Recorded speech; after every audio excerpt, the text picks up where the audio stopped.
Hello friends, Heidi here from Rain Country. God is good all the time.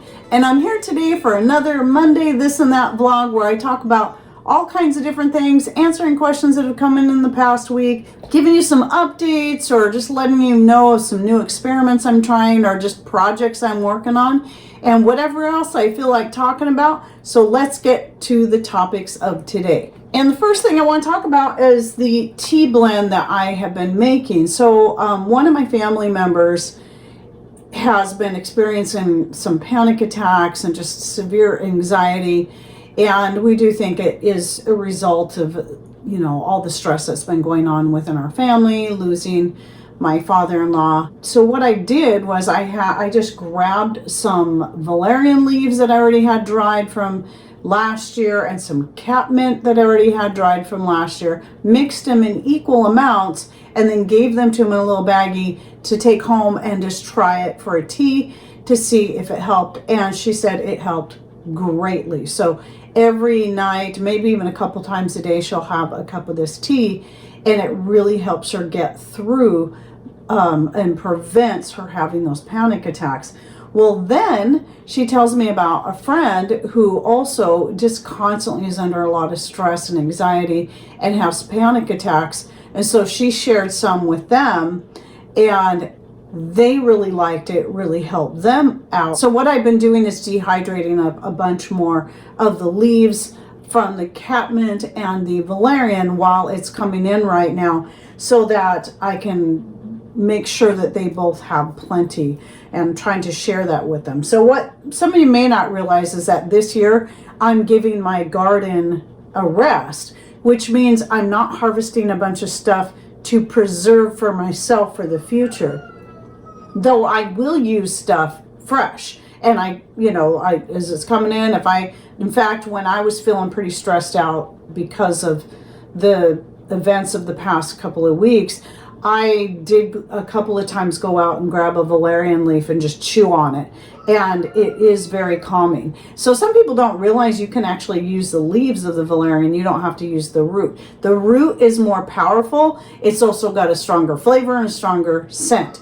I find the leaves work really well for me. They work for helping to relax the muscles, relieve headaches, and also relieve stress and anxiety. So that has been very helpful for me. Even though I'm not putting this stuff up for myself, I can totally see getting this stuff in and giving it to those in need. Not selling it, just sharing it with family and friends that can use it. So that's what I plan on doing with a lot of excess. I cannot use up fresh. If anyone needs it, I want to give it to them. So that's what's going on there. But I also wanted to share with you, this, by the way, is the catmint.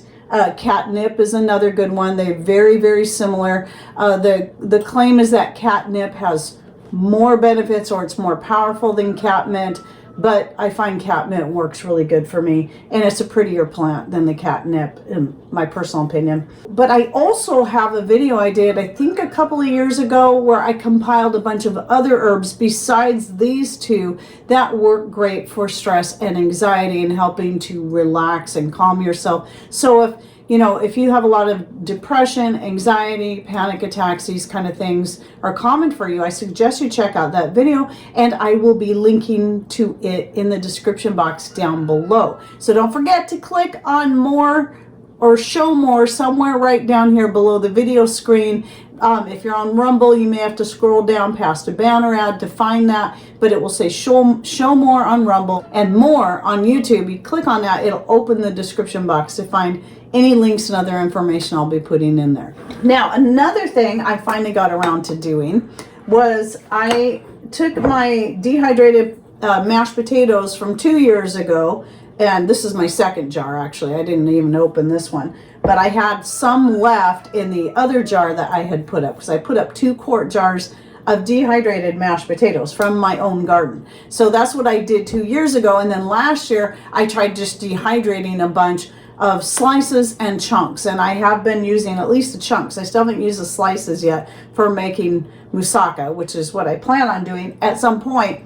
But I did finally get around to making some cold cannon using all dehydrated goods that I had put up myself. So I had the dehydrated mashed potatoes, I had the dehydrated cabbage, and then I had the dehydrated corned beef. And remember, on the meats, if you cook them, you freeze them, then you take them out, thaw them just enough to spread on your dehydrating trays, and then dehydrate them. And I have a video on that I'll link to down below. And that gives them the best texture. Then I also threw in some of my dehydrated onions. Actually, it's a blend of onions I dehydrated myself. Some green ones that I've grown, red organic ones I bought from Misfits Market, and then some organic dehydrated white onions I get from Mother Earth products. So I always have lots of onions, and it's a mix of those three, and I threw those in there. And what I did with these ingredients, the three main ones, the corned beef, the potatoes, and the cabbage, I used about a cup of each. I had no idea how much it was going to make. I just thought I'd give it a try. So I put approximately a cup of each one into a pot and then poured water in it and let it just sit, because I wanted to see how much water I was going to need before I started cooking it. And I threw some more in, and then I threw some more in. I had to keep adding the water. And then I also had, obviously, the onions. I just put in maybe a good size handful. And I also added some granulated garlic, salt and pepper, to taste, whatever works for you. But I had to keep adding the water. And then I did start cooking it. So I have no idea how much water I added. And I ended up with a pretty good size pot of this stuff. I had no idea how much I was going to end up with, and it was a good size pot. It was actually the size meal I would normally make, so that we can survive off leftovers for a couple days, especially on those days where I have grandbabies and I don't want to have to worry about making dinner. So that worked out pretty good. But I just suggest, if you try that, just be ready to keep adding water as you go, because like I said, I didn't keep track of how much water I put in there, but it did take quite a bit. So if you would like to see the last video I did on making cold cannon, where I used mostly dehydrated goods, but I didn't have the dehydrated corned beef to add to it at that time.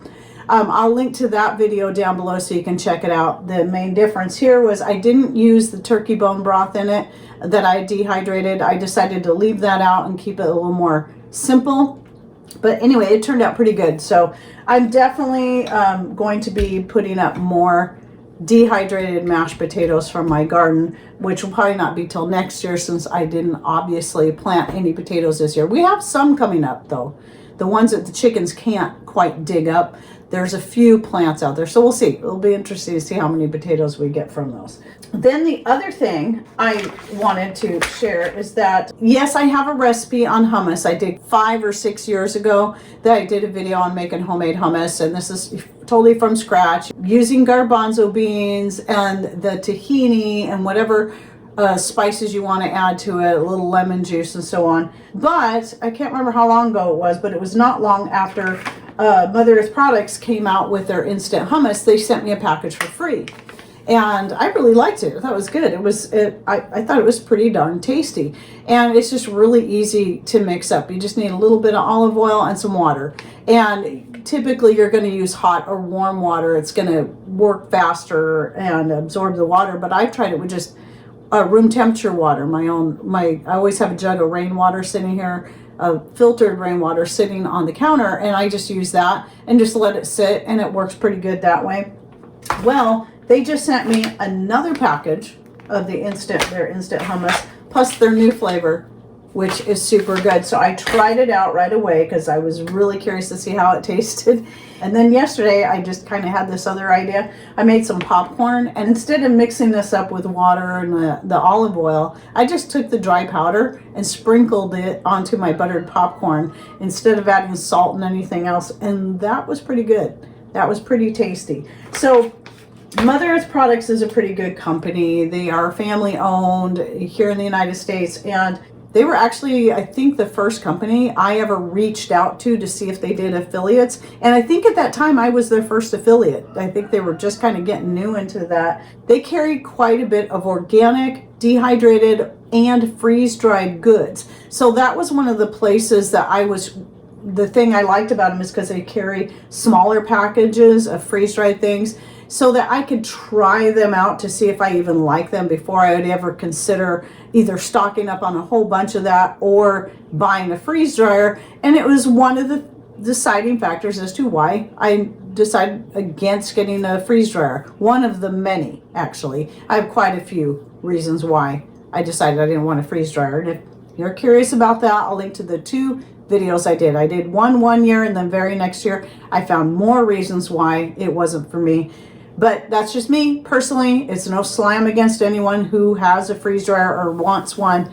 It's just some information I pulled together for those who might want to make a decision that's based on 2 sides, and not just those who love it, but someone who decided against it after doing her own research. But anyway, all that is to say, I found a few things I do like freeze dried, but a lot of things I prefer dehydrated or canned. So anyway, I do still every so often get a few things from Mother Earth products, and their link is always in the description box down below. And so you can get 10% off your first order through them if you go through that link, if you would like to try it. It's kind of nice because other than a lot of places, a lot of companies will have the number 10 cans. And I did start off with that with Honeyville and bought like number 10, trying different things, and found a lot of freeze-dried vegetables I absolutely did not like. I did not care for them at all.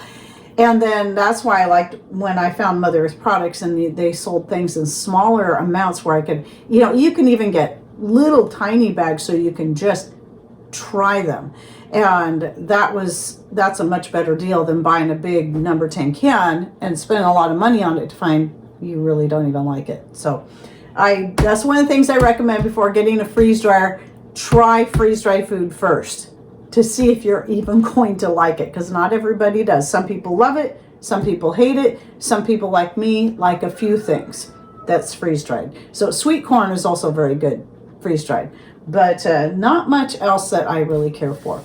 Oh, and then I had a question because I think it was last week my faith-based next steps video came out, and I had a couple people asking me about the DVD or the program that I use to listen to the scripture while we're reading it at night. So when Patrick and I in the evening, it's the first thing we do after we're settling in for the night, is we will listen to 5 chapters out of the Bible, and we're in the New Testament now, so we go all the way through the Old Testament, we're in the New Testament, but we also put it up on the TV screen and then read along with it as we're listening, so we can get it, both hearing it and seeing it. Those things are really good to help set things in your memory.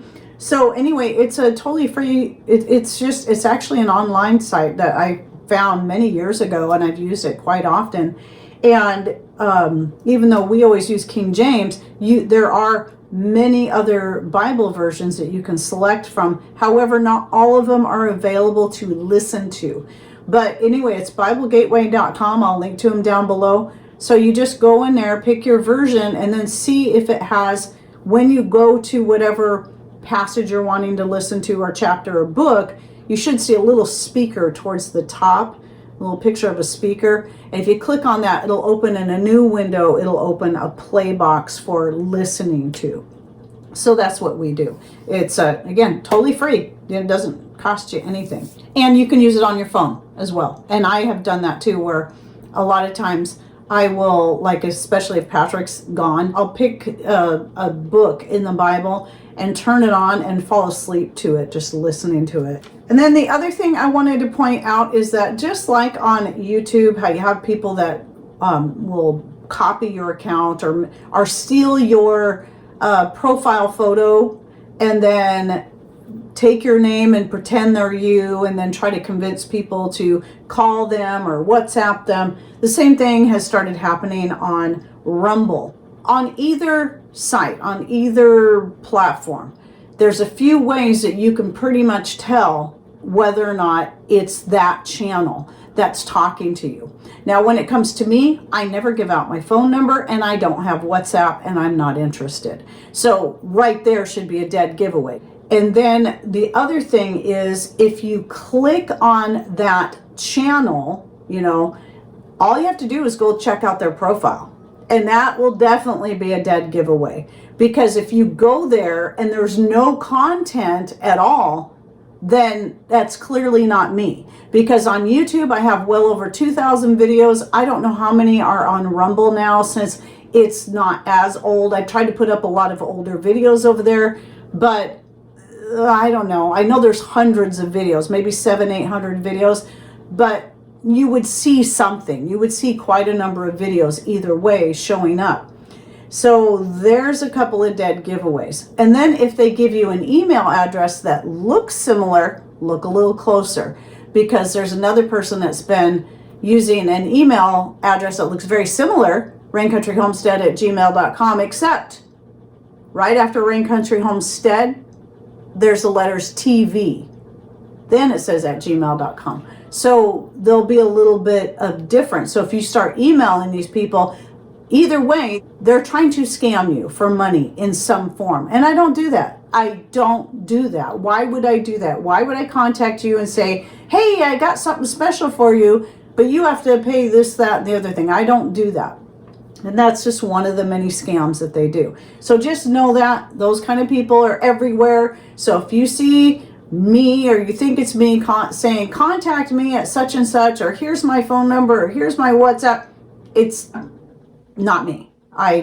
That's just not how I work. And know that any channel you go to, if you've got the content creator replying directly to your comment and promising you something, it's probably 99.9%, obviously a statistic I just made up on the spot, that it is a scam.